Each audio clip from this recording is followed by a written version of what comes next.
My name is Douglas Winningham, owner and lead cinematographer of Black Tie White Dress Productions, and today we're going to be doing some wedding breakdowns. All right, let's get into it. So first of all, coming early is essential. If you're not early, you become very reactive to everything that happens. Everything is happening to you. Oh my God, this is happening, this is happening. What am I gonna do now? You just have to film it. This was done at a Airbnb, and this shot right off the bat, bride runs down the stairs. Lucky, right? No. A lot of getting these really cinematic shots involves sort of seeing things before they happen, and sometimes you even stage a couple of them because you know something is going to be cute, but something about the nature of the day usually just means they don't happen by themselves. A lot of people don't understand that you walk into a room and it looks beautiful.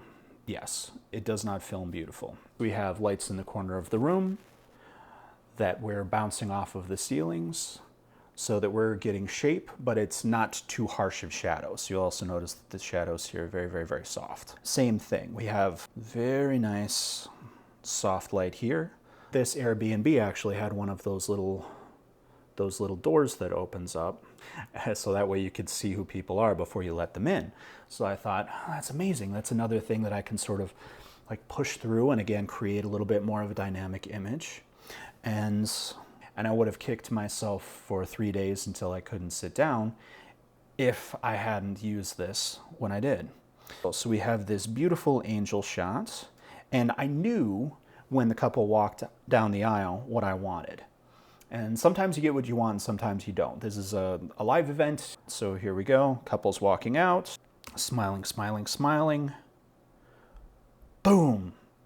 Angels. Fantastic. So when you're trying to create dynamic cinematic movements, you have to think about it more like you have a still shot at the beginning of the frame, and then you have a still shot at the end of the shot, and you're sort of trying to dynamically transition. So smiling face is perfectly nice.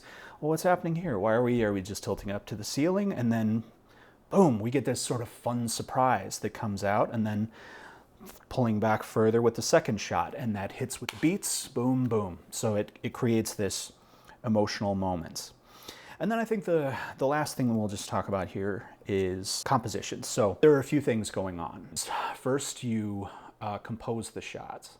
Once that's done, you put on another hat. You talk to the couple about what it is that you're going for, if there's any choreography involved, and then you just sort of create the atmosphere. So whether that's through playful banter or asking them to tell each other a story or something like that to get them in that moment so that they can also block out all of these ambient things that are happening. With this one, you want to be thinking in terms of the golden ratio. So if you haven't seen that before, it ends up looking like a seashell, and it comes around to the focus in the center, which is the bride's ring.